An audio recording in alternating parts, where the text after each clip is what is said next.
अस्सलामुअलैकुम। मैं हूं अब्दुल रऊफ और आप देख रहे हैं नॉलेजपीडिया। दोस्तों, न सिर्फ ट्रेन का सफर दिलचस्प है बल्कि ट्रेन से ताल्लुक रखने वाली कुछ चीजें भी लोगों की दिलचस्पी से आजाद नहीं। जैसा कि ट्रेन की पटरी पर मौजूद पत्थर और ट्रेन के डब्बों में मौजूद चेन। क्या आपने कभी सोचा कि आखिर कारपेट रोड की बजाय ट्रेन की पटरी पर पत्थर क्यों बिछाए जाते हैं, या ट्रेन के डब्बों में चेन जिसे खींचकर आप ट्रेन को किसी भी वक्त और कहीं भी रोक सकते हैं क्यों बनाई जाती है। ट्रेन की पटरी पर मौजूद पत्थरों को ट्रैक बैलस्ट कहा जाता है। इन पत्थरों के ऊपर पहले स्लीप रखते हैं और उसके ऊपर ट्रेन का ट्रैक बिछाया जाता है।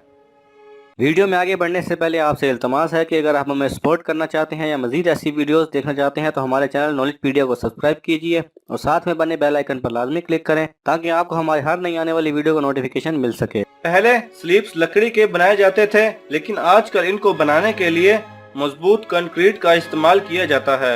इन स्लीप्स का काम ट्रैक को सीधा रखना और उसके दरमियान फासले को बरकरार रखना होता है। याद रखिए, ट्रेन की पटरी पर ऐसे वैसे पत्थरों का इस्तेमाल नहीं किया जाता। अगर हम गोल और स्मूथ पत्थरों का इस्तेमाल करेंगे तो ट्रेन के वजन की वजह से उनके फिसलने का खतरा होगा।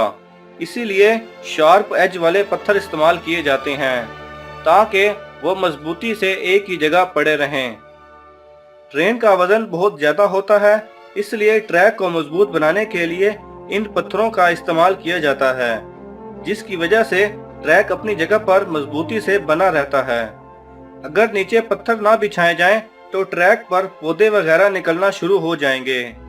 ये पत्थर ट्रैक पर पानी जमा होने से भी रोकते हैं। इन पत्थरों की मदद से ट्रैक को जमीन से थोड़ा ऊंचा करके बनाया जाता है, जिसकी वजह से बहुत ज्यादा बारिश या छोटे मोटे सैलाब वगैरह की वजह से ट्रैक पर पानी जमा नहीं होता और नीचे की जमीन कमजोर नहीं होती। दोस्तों, ये तो बात थी ट्रैक बैलेस्ट या स्टोन्स के यूज की, पर एक और अहम चीज भी ट्रैक पर यूज की जाती है। इस टेक्निक को EPDM यानी इथाइलिन प्रोपिलीन डाइन मोनोमर कहते हैं। आप जानते हैं कि ट्रेन शहर, गांव, हिल्स वगैरह हर जगह से गुजरती है। ट्रेन की वाइब्रेशंस की वजह से ट्रैक के आसपास मौजूद बड़ी इमारतों को नुकसान से बचाने के लिए इस टेक्निक का इस्तेमाल किया जाता है। EPDM एक तरह का रबड़ है जो हीट, वाटर और हर तरह के प्रेशर को झेल सकता है।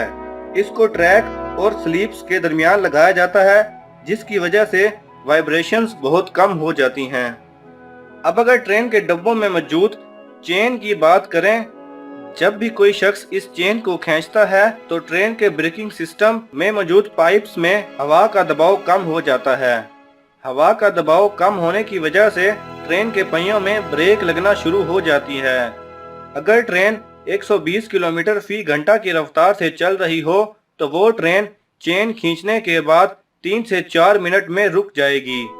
जब हवा का दबाव कम होता है तो ट्रेन के ड्राइवर को भी एयर प्रेशर गाज की वजह से सिग्नल मिल जाता है, जिसकी वजह से वो भी ब्रेक लगाने में मदद करता है।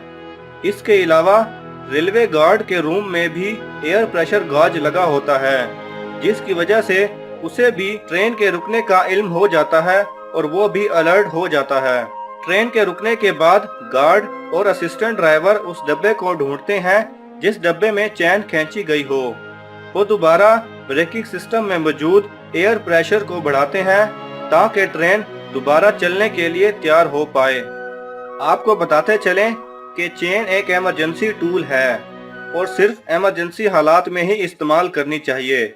जैसा कि अगर ट्रेन के अंदर लड़ाई हो गई है और आपको अपनी जान बचाने के लिए ट्रेन से कूदना है, या किसी मेडिकल इमरजेंसी हो गई है और ट्रेन किसी शहर से गुजर रही है, तो आप चेन खींचकर ट्रेन को फौरन रोक सकते हैं। अगर आप इमरजेंसी के अलावा किसी वजह से चेन खींचेंगे तो आपको जुर्माना और सजा भी हो सकती है। अगर आपको हमारी ये काविश पसंद आई तो इस वीडियो को लाइक कीजिए और सोशल मीडिया पर अपने दोस्तों के साथ लाजमी शेयर कीजिए ताकि वो भी इससे फायदा उठा सकें, और कमेंट्स बॉक्स में अपनी राय का इजहार देना मत भूलिए।